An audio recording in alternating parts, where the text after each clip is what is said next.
مولانا فضل الرحمان بہت سے سیاسی پنڈتوں اور جوتشوں کی جو پیشگوئیاں تھیں ان کو غلط ثابت کرتے ہوئے اپنا مارچ شروع کر چکے ہیں، اور اب وہ پنجاب میں ہیں، اور اسلام آباد پہنچنے کی جو بات ہے وہ اب چند گھنٹوں کی مسافت پر ہے۔ یہ جو بات کہی جا رہی تھی کہ مولانا نہیں آئیں گے اور ان کو منا لیا جائے گا، منانے والے ان کے سیاسی اتحادی بھی ہیں اور مخالفین بھی ہیں، لیکن مولانا کوئی بات نہیں مانے اور انہوں نے 27 تاریخ کو اپنا سفر شروع کیا۔ سندھ کو وہ کراس کر کے پنجاب پہنچے اور اب وہ اسلام آباد کی طرف رواں دواں ہیں۔ جس طرح سے اندازہ تھا کہ مولانا بڑی تعداد میں لوگوں کو ساتھ لائیں گے، وہ ابھی تک صحیح ثابت ہو رہا ہے، اور جب وہ پنجاب پہنچے ہیں تو اس وقت بھی ان کے پاس بہت بڑی تعداد تھی لوگوں کی۔ دیکھنا یہ ہے کہ جو ان کے اتحادی ہیں جنہوں نے حمایت کا اعلان کیا تھا، انہوں نے کیا کیا ہے۔ سندھ میں ان کو کسی قسم کی مزاحمت کا سامنا نہیں کرنا پڑا۔ صوبائی حکومت نے جس حد تک تعاون ہو سکتا تھا وہ انہوں نے کیا، لیکن آپ نے دیکھا کہ پاکستان پیپلز پارٹی کے رہنماؤں کی کوئی بڑی تعداد وہاں پر موجود نہیں تھی۔ جو تھے وہ بھی سیکنڈ اور تھرڈ ٹیئر کے لوگ تھے۔ بلاول بھٹو اور ساتھ ہی جو سندھ کے وزیر اعلیٰ ہیں مراد علی شاہ، جو خود بھی ایک سیاستدان ہیں، وہ ان جلوسوں میں اور جلسوں میں شریک نہیں ہوئے۔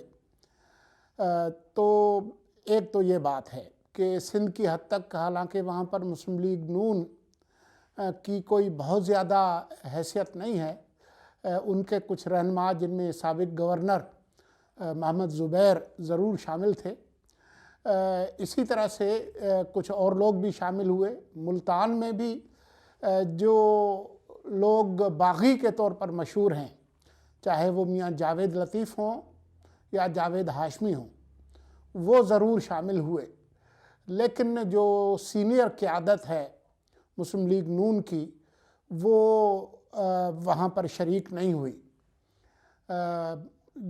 جہاں تک مسلم لیگ نون اور پیپلز پارٹی کے کارکنوں کا تعلق ہے تو وہ بھی سندھ میں نظر آئے، اور پنجاب میں بھی تقریباً یہی صورتحال تھی۔ جنوبی پنجاب میں بھی جب وہ داخل ہوئے تو کوئی بڑے رہنما، اور خاص طور پر پیپلز پارٹی کا جہاں پر ایک اثر رسوخ رہا ہے، تو ان کے کارکنوں کی بھی کوئی بہت بڑی تعداد نہیں تھی، اور مسلم لیگ نون کا بھی یہی حال تھا۔ ملتان میں سابق وزیر اعظم یوسف رضا گیلانی کے صاحبزادے تو تقریر کرنے ضرور آئے، لیکن یوسف رضا گیلانی صاحب خود موجود نہیں تھے۔ تو اب دیکھتے ہیں کہ آگے صورتحال کیا بنتی ہے۔ یہ بات ضروری ہے، یقینی ہے کہ مسلم لیگ نون کے قائدین اور شاید پیپلز پارٹی کے کچھ قائدین اسلام آباد کے جلسے میں تو ضرور شامل ہوں گے، لیکن ابھی تک ہمیں یہ نہیں معلوم کہ پیپلز پارٹی اور مسلم لیگ نون کے جو کارکنان ہیں ان کی کتنی بڑی تعداد اسلام آباد تک مولانا کے ساتھ ہوگی۔ یہ بات کہنا بہت ابھی قبل از وقت ہے۔ ان تمام چیزوں کے باوجود مولانا کی جو کارکنوں کی تعداد ہے وہ کافی زیادہ ہے۔ جب عمران خان اور ان کے سیاسی کزن طاہر القادری اسلام آباد میں آئے تو وہ 10-12 ہزار سے زیادہ تعداد نہیں تھی، اور وہ بھی شروع میں، لیکن بعد میں وہ تعداد کم ہوتی گئی، اور پھر قادری صاحب کے جانے کے بعد تو قبلہ عمران خان خالی کرسیوں کے ٹھاٹھے مارتے ہوئے سمندر سے خطاب فرمایا کرتے تھے۔ یہ الگ بات ہے کہ سیٹ میڈیا جس کے بھی کہنے پہ وہ خالی کرسیاں نہیں دکھایا کرتا تھا، اور خان صاحب کی تقریر جو ہے البتہ وہ ہر وقت براہ راست نشر ہوتی تھی۔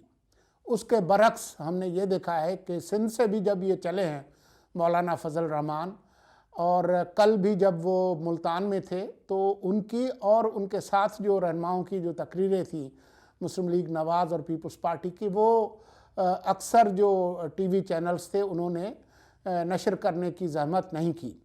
آگے ہم دیکھیں گے کہ میڈیا کا جو رول ہے وہ کیا رہتا ہے۔ یہ تو ہم دیکھ ہی چکے ہیں کہ اسلام آباد میں یہ بوجوہ ڈرون چلانے پر پابندی لگا دی گئی ہے تاکہ مولانا کی جو طاقت ہے وہ لوگوں کو نظر نہ آئے، اور اس کے لیے برطانوی دور کا جو 144 ہے جو کہ آئین کی جو بنیادی شقیں ہیں ان سے متصادم ہے، ان کی مدد لے کر اس پر پابندی لگائی گئی ہے۔ ابھی تک مولانا اپنے جو پتے ہیں وہ سینے سے لگا کر بیٹھے ہیں۔ وہ اپنا ہدف تو بتاتے ہیں کہ عمران حکومت کو جانا ہوگا، اسمبلیاں تحلیل ہوں گی، نئے انتخابات ہوں گے اور وہ فوج کی نگرانی کے بغیر ہوں گے، یہ ان کے اعلانات ہیں۔ ابھی تک مولانا اپنے بیانیے میں اور تقریروں میں جس کو سلیکٹر اور سلیکٹڈ کہتے ہیں، ان دونوں کو اپنا تنقید کا ہدف بنائے ہوئے ہیں۔ اسلام آباد پہنچنے کے بعد وہ اپنے ہدف میں کوئی تبدیلی کرتے ہیں یا اسی پہ برقرار رہتے ہیں، یا کسی چھوٹی چیز پر راضی ہو جاتے ہیں۔ یہ وہ چیزیں ہیں جو ہمیں دیکھنا ہوں گی، لیکن اندازہ یہی ہے کہ مولانا اپنی طاقت دیکھ کر ایک منجھے ہوئے سیاستدان کے طور پر فیصلہ کریں گے۔ وہ کوئی شاید جلد بازی نہیں کریں گے، وہ ایک بہت ہی عملیت پسند سیاستدان ہیں، وہ جذباتی سیاستدان نہیں ہیں، تو وہ جذباتی فیصلہ نہیں کریں گے۔ تو ابھی ہمیں چند گھنٹوں کے اندر ہی پتہ چل جائے گا کہ مولانا کی طاقت کیا ہے اور مولانا کا ہدف کیا ہے، لیکن ابھی تک مولانا اپنے جو مخالفین اور نقاد ہیں ان کی تمام پیش گوئیوں کو غلط ثابت کر چکے ہیں۔ ابھی ہمیں یہ بھی دیکھنا ہوگا کہ مسلم لیگ نون اور پیپلز پارٹی اس پورے عمل میں کیا حصہ لیتے ہیں۔ اندازہ یہی ہے کہ وہ بھی ویٹ اینڈ سی کا استعمال کریں گے۔ وہ دیکھیں گے کہ مولانا کی طاقت کتنی ہے اور مولانا اس نظام کی چولیں ہلانے میں کتنی سکت رکھتے ہیں، اسی حساب سے وہ پھر شاید فیصلہ کریں گے۔ ابھی تک جو ہے وہ انہوں نے صرف ایک اخلاقی مدد کا ہی اعلان کیا ہے اور وہ اسی پر قائم ہیں۔ اب یہ جو آخری جو دنگل ہے وہ شروع ہونے والا ہے، اور ہم دیکھیں گے کہ اب مولانا کے اگلے جو اقدام ہیں وہ کیا ہوتے ہیں۔